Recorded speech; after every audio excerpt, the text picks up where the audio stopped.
Hi, welcome to my channel, MoonLoveBotanicals. My name is Zeta. I'm a vegan and palm oil free soap maker. I've been making soap since 2018, so please hit the subscribe button, notification bell. Let's get started.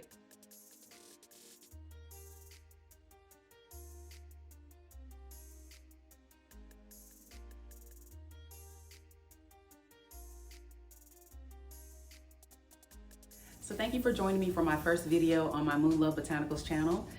Thank you. And I'm making some oat milk with ground oats cold processed soap today.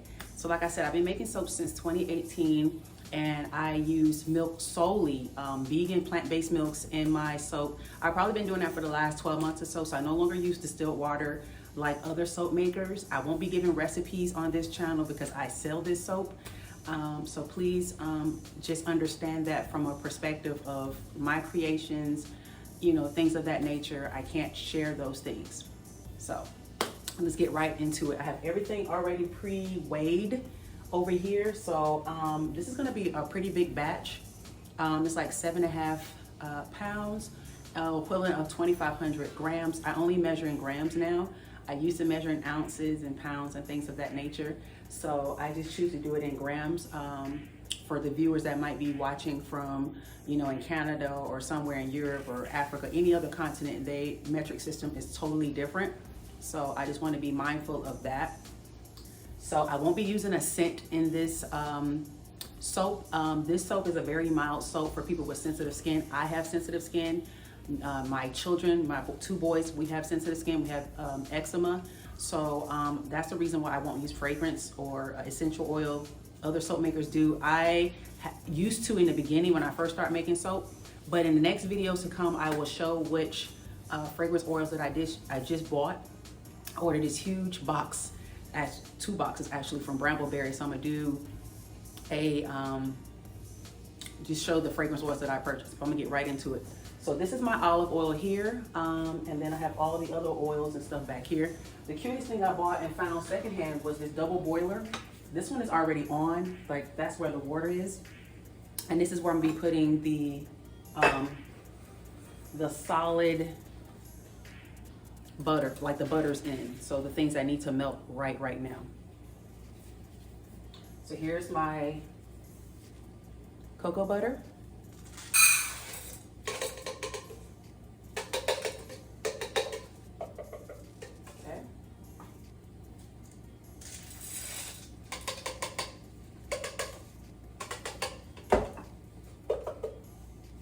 I normally just put my double boiler right on my scale, but I didn't want to do it this time. I wanted everything to be pre-measured.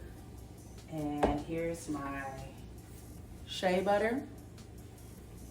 And I just put them in plastic cups to show you all as the viewers what I have.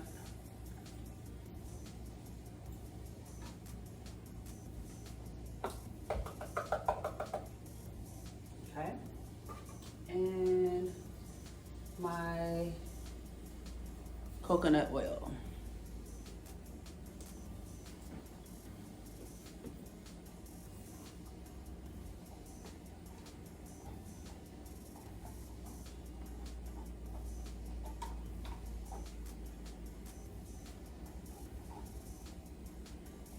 Try to scrape out as much as I can since ingredients and soap making supplies have gone up tremendously. I'm still soaping on a small scale, but everything is handcrafted. I don't use any big box stores, preservatives, synthetic chemicals in my soaps. I'm not shading anybody that does, but for me, it's you know, more deeper than that. It's more personal. Like this. So I'm just gonna put this right on the stove and let this melt, cover it up. And there's my double boiler. So I'll put these out the way. Sorry that my back is turned. So I'm gonna show, I'm going to wipe my hands. Coconut oil on my hands. These other oils I'm gonna show that I have rice bran oil. I always use rice bran oil.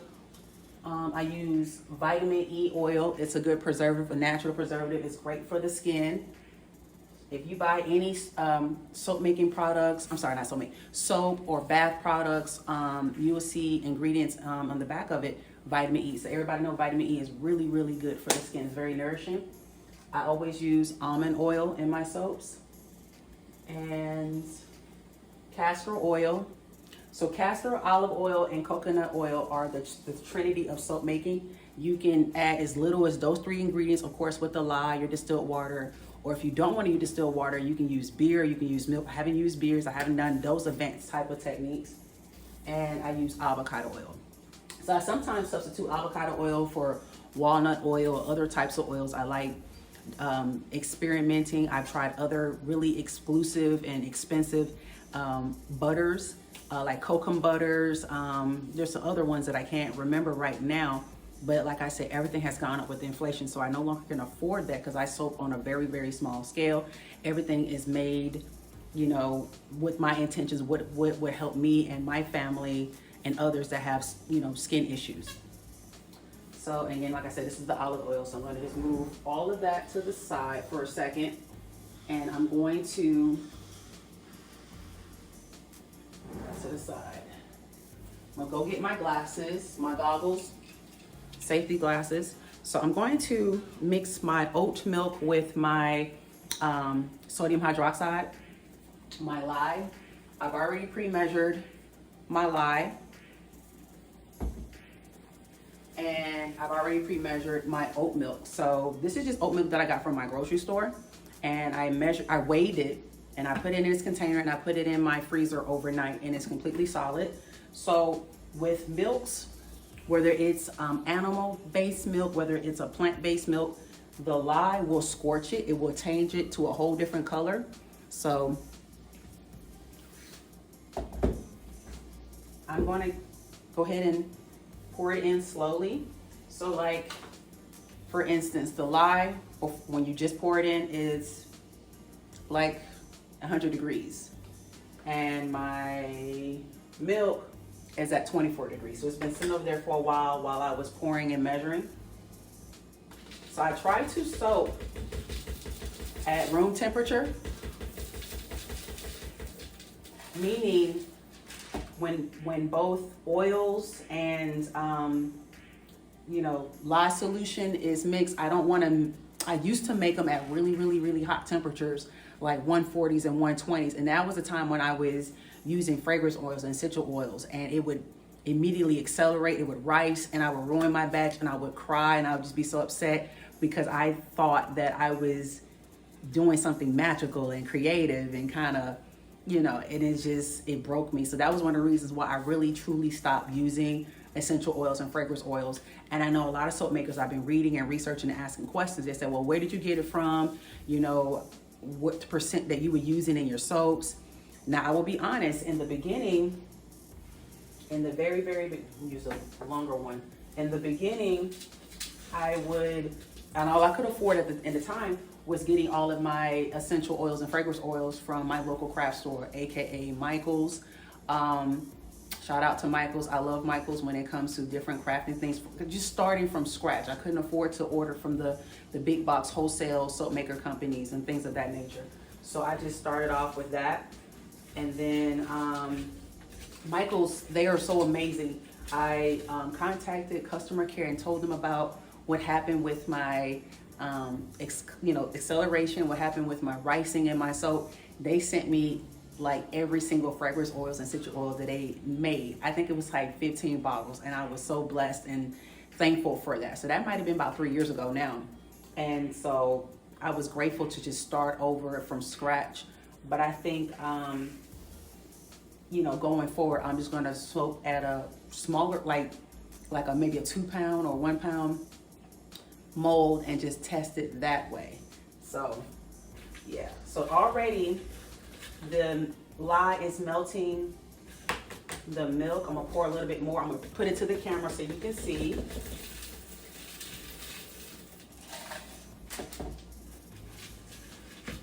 And I try not to stand over, like hover over the pitcher or whatever container you're using with the lye, because it gives off a little bit of fumes.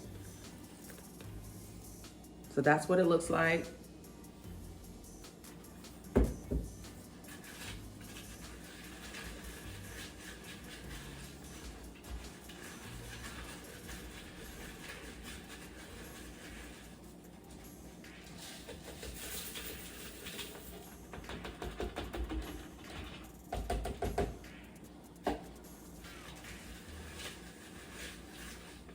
I thoroughly enjoy making soaps with oat milks. I'm sorry, with plant-based milks, oat milks. I've tried hemp milk. I've tried almond milk. I've tried any type of plant-based milk that you can think, with the exception, I haven't tried rice milk yet.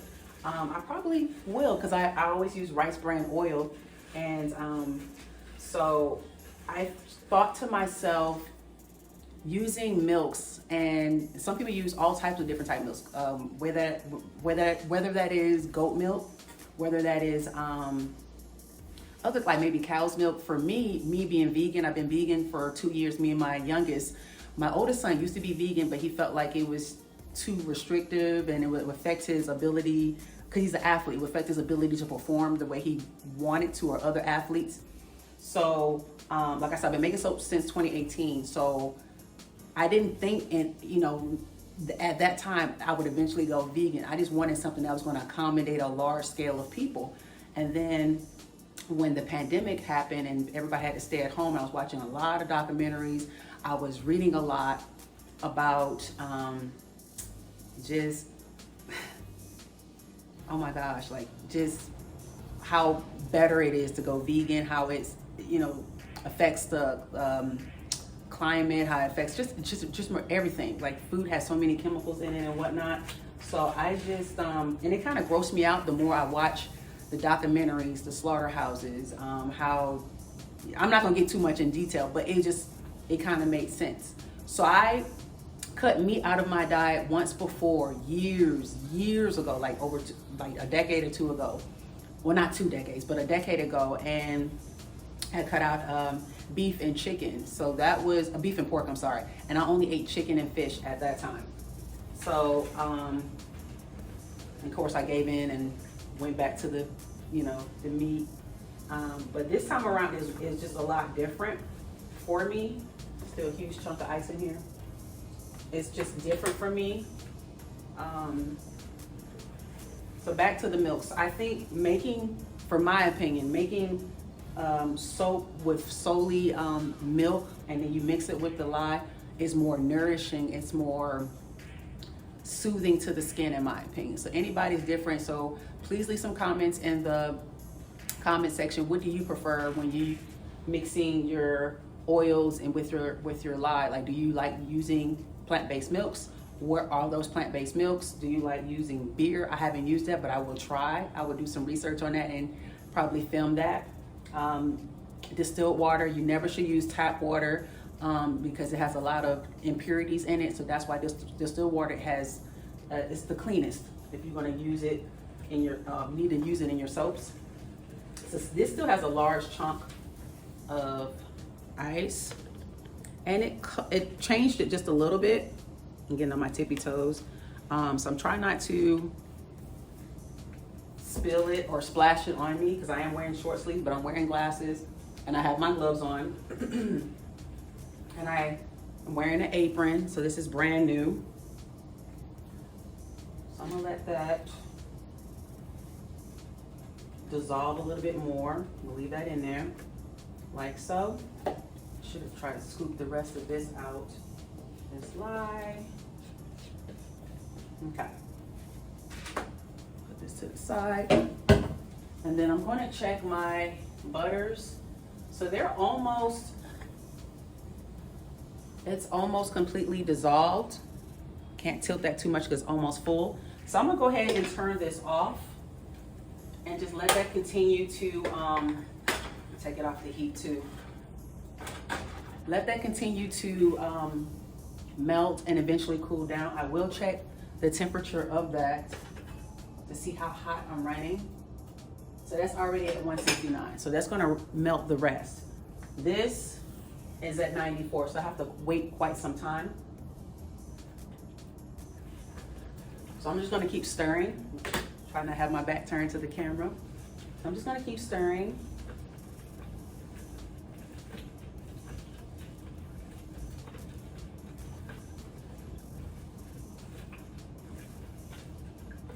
There's still some lye crystals at the bottom, so it's not fully incorporated, hasn't fully dissolved. Now, if this was distilled water, how you would know that the lye solution is fully incorporated, it's cloudy when you begin, when you mix the lye into the distilled water. When it turns clear, then you know it's really, really hot, one, and two, that it's ready to be mixed with your oils, whatever oils of your choosing.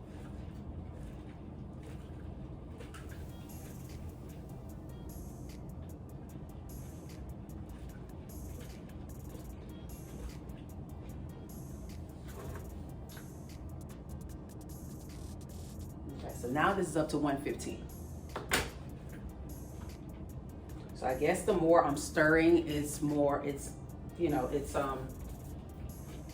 agitating and incorporating the, you know, dissolving the rest of the lye with the milk solution. And another thing I forgot to mention, when a person purchases plant-based milks, it has to be unsweetened, because sugar will accelerate this and get this really, really hot.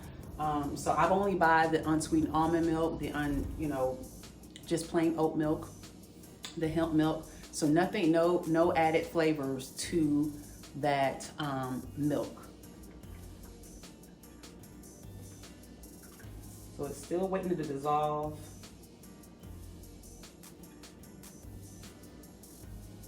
So it's almost like a carrot color, this oat milk with the lye. That is a color that I see. So I'm gonna test this again. So it's like 119 and rising.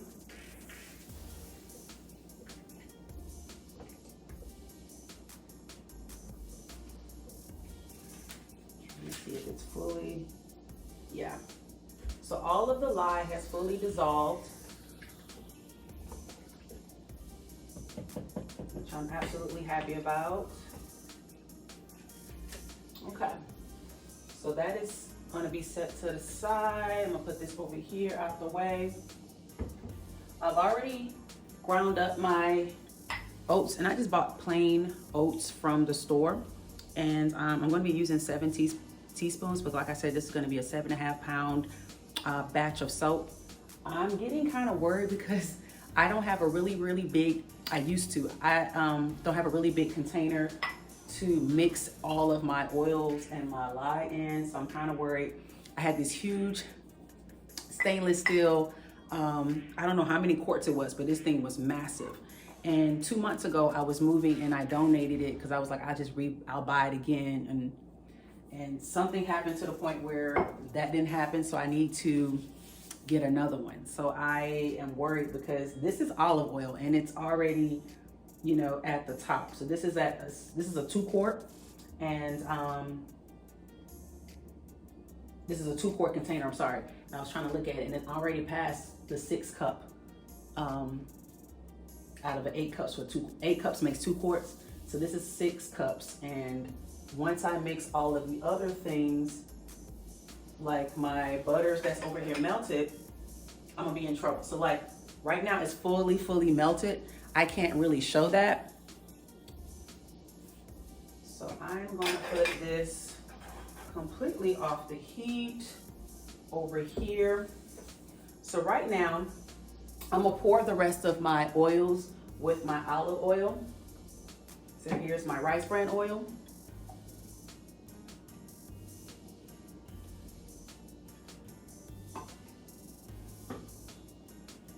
My vitamin E.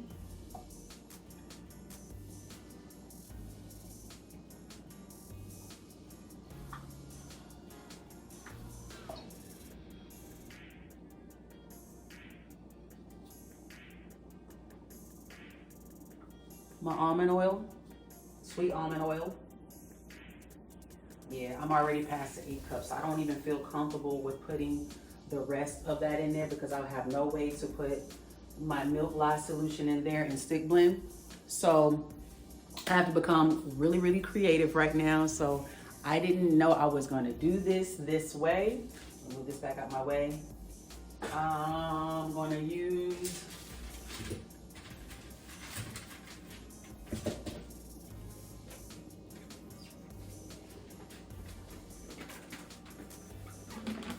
I gotta split this batch up and mix this the best way I know how, which is gonna be absolutely nuts, but I'm going to do it. So here's my castor oil, I'm gonna put in here. And here's my avocado oil. So I'm gonna split this batch up half and half. Still a lot of castor oil in that one, it's so thick. Okay. So I'm going to pour so it won't be so much in this one.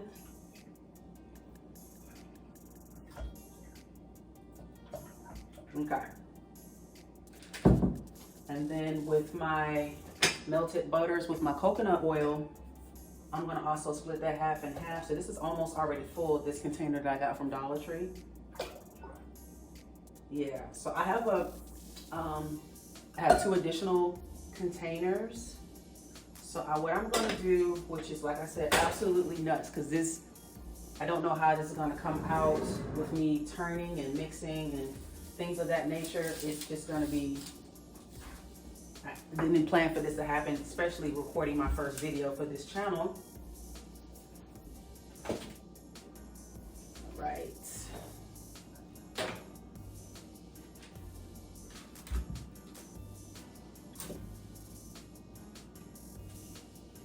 All right. Pour the rest of that. Okay. I'm still trying to split this batch of oils, all these oils. Now, ordinarily,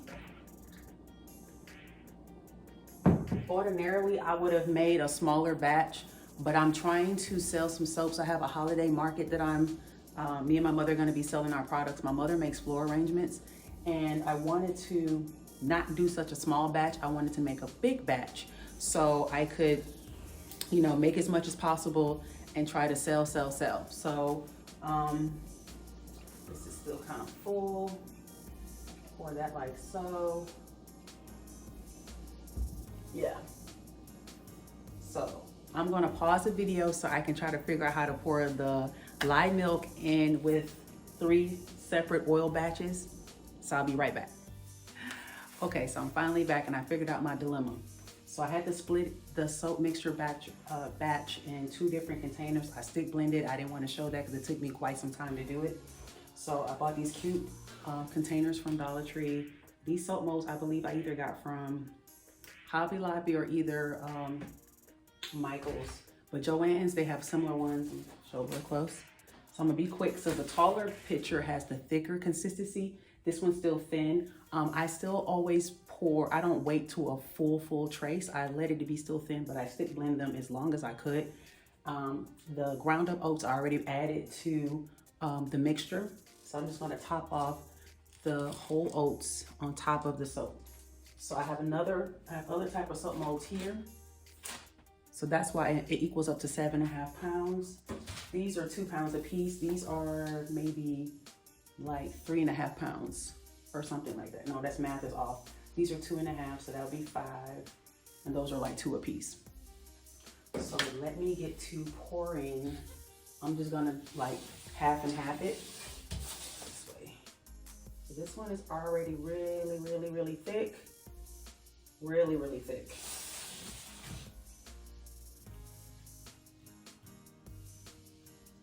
So it's at trace, this taller picture.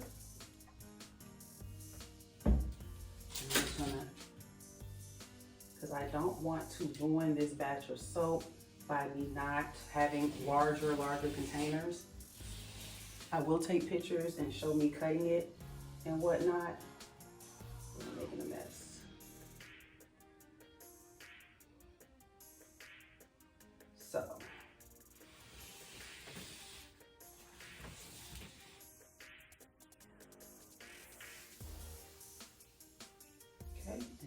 can pour the rest in one pitcher. I'm not gonna stick blend because it's really, really thick. So stick blending this now would be catastrophic, and I don't need things to go so badly for me. So that looks good. I'm just gonna top it. Still having my gloves on. I'm just doing it like so. And this is how I always do my soaps. Like I said, this just happened the very first time I'm ever filming me making soap.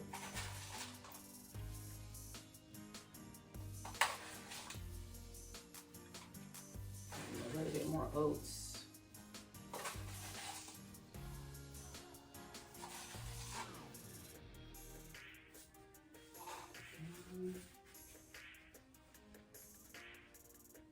Okay.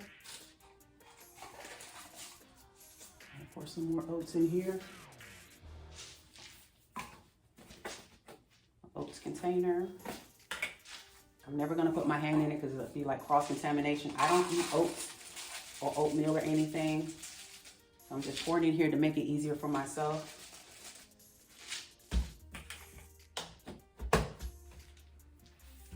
Okay, I'm almost finished because I really want to do this now before it hardens.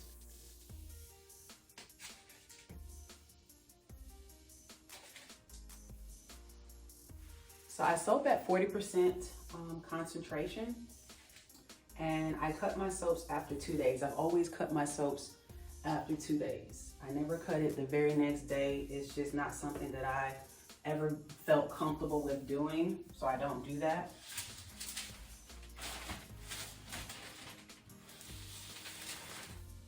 And here's the other one, like I said. And these I know I bought from Joann's. I don't remember what I paid, but I always get and use like coupons from local craft stores, like the Michaels, like the Michaels and the Joann's. So it's really, really thick. And it's like a pumpkin-y kind of color. So it would be really pointless to try to stick blend this because it's already trace. The other one was really thin. It's still trace, but it was thinner than this. Pour the little one first. Make it easier for me.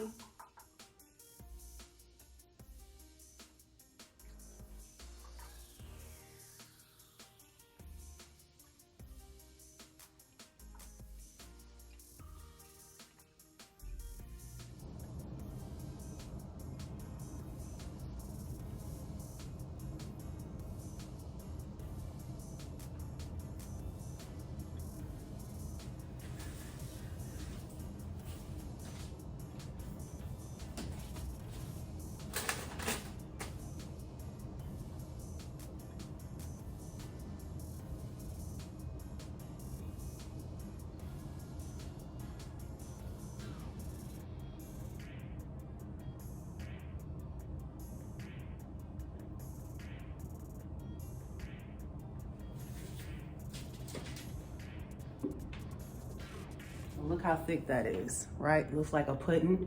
So I almost didn't make enough, which is weird. I've never had that problem. So I'm trying to pour this in the one last little mold cavity that I have here. It's not coming out right. I don't want to waste any soap, so I might as well just use it. Oh, I'm trying to see if I have enough for the other one, so I don't. So next time I film, I promise I'll have a bigger container to use. This one's hardly nothing in that cavity. But that's the beauty of soap making. That's it. You never know what could potentially happen. You know, it's trial and error. It's chemistry. It's science to making soaps. It's science to, you know, making things from scratch at your house versus in a huge corporation or like a a factory.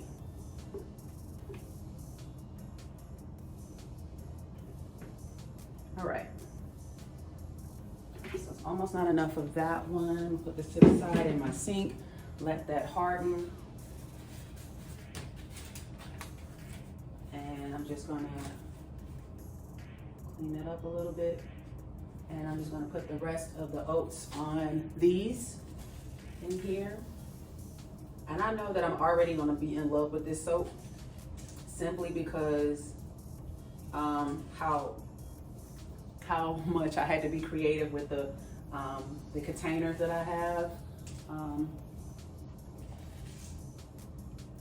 That would have been a different result if I probably would have used some type of fragrance oil or essential oil, and me having to split the batch up like that. It probably would have riced and accelerated really, really bad. Let me take these off. So I am just extremely thrilled that I didn't freak out. I'm still gonna use this video, upload it, and feel free, like I said, other soap makers, people that's been soaping a lot longer than me, please be friendly in the comment section. Please don't be too brutal with me. But so yeah, so I'm definitely gonna take pictures of this. I don't want to keep doing this and having to move the camera, but I'm gonna let all of this set. And yeah, so I'll be back in 2 days time to cut this, to show you all how they came out. I don't need to cut this one, but cut the ones that was in the loaves and show you all how pretty they are. I normally let it cure for like 3 weeks, because that's why I said I soap at 40% concentration. So yeah, so it's been trial and error, everything that I've done, just being a vegan soap maker, palm oil free. It's really hard to try to find products and ingredients that doesn't have palm oil in it. Palm oil is used in everything from toothpaste, from our shampoo, from even in preservatives for food. Let me go in a little bit in depth with that. So I choose not to use palm oil. Even the ones that companies say, oh, we do it sustainably. Palm oil is grown in indigenous countries, and these people's lands are essentially just torn apart for the palm and the trees. So they decimate all the trees and the lands. The animals don't have anywhere to go. The people that's from that part of the world, that part of the country, you know, I don't want to be a person that makes my money and take money from their country by decimating their land. I don't want any parts of that. So feel free to let me know if you all feel the same way about using palm oil in your soap making or bath products ingredients. I have no control over how I buy my toothpaste that has palm oil, or the foods I buy has palm oil, even a shampoo. So I try to, you know, look at the ingredients when I buy things, and it makes it just that much harder. But like I said, there's palm oil in essentially every product that you will buy on the shelves at your local retailer, whatever retailer that might be. So yes. Okay, so instead of it taking me 2 days to cut this and unmold the soap, it took me 3 days. I have been extremely busy running errands. My youngest son is out for his fall break for this early October, so that kind of delayed me on getting back to this video and filming. I've already unmolded the 2 heaviest ones. They didn't come out as well as I liked, but the ones that were in the individual molds came out really, really nicely. So earlier in the video, I noticed that I didn't have a big enough bowl to mix everything, the oils and the lye, and I had to keep pouring in different pitchers. I figured it was gonna create a problem for myself, and it surely did. It resulted in my soap. So the ones in the individual molds I poured last, but that was a thicker trace. I'm gonna show, I'm kind of embarrassed, but I'm gonna show the end result of the other ones. So I normally take, like I said, I soap at 40% concentration, and I normally let the soap cure for 3 weeks, but I'm gonna let these cure a little bit longer just because, you know, I messed up and I was eager to start my channel, eager to film, and not knowing you don't have a big enough container. But I did buy one. I bought a really big stainless steel 8-quart bowl. So next time I soap, next time I film soaping, it will be in that bowl. So I will show how they turned out in the larger soap. So here, I was trying to cut through it and it just crumbles everywhere. I could probably rebatch this. I have a crock pot, I have a really large crock pot. I probably can rebatch this and just have to melt everything all over again. I don't like doing that. I've done that maybe twice. Not a fan of it. So see how it's completely discolored here? Like it's really, really soft. Like it's soft like cheese. And here it's hard like it's supposed to be. So I did have on gloves earlier when I first got it out the mold and I was first cutting it. So I am not happy. I feel like I just regressed in a way in my soaping experience. So I know soapers go through that, and this has no fragrance. This has no colorant in it whatsoever. It was just a mistake on an error on my end. So I'm not gonna demonstrate cutting it because it was kind of rough. But I will show what it looked like when I did cut it. So it was very choppy. So I did cut it upside down, and it was just like hard to get in there, and it was jagged. It was too much. So I'm probably going to wait to figure out what I should do with it, other than, like I said, just throwing it in my crock pot, melting it down, and turn it into a hot process soap to rebatch it. So I'm not happy. So please leave some comments in the comment section. Have you ever experienced anything like that? Like you, probably not, but I'm just curious at what other soap makers' experience was. What should I do with this soap? Like I said, I've only been soaping for 4 years, so I'm always ever learning. I'm never gonna say, oh, I don't need any advice. I don't need any help. Please be nice, please be mindful. Like, people make mistakes, people are eager, people are very green. I'm still green to the soap making. I'm not an experienced soap maker, someone that has 10, 15, 20 years under their belt. So I'm just admitting that. So please like this video, please share this video, please leave some really nice, pleasant comments, and subscribe to my channel, help me grow my channel. And until next time, thank you.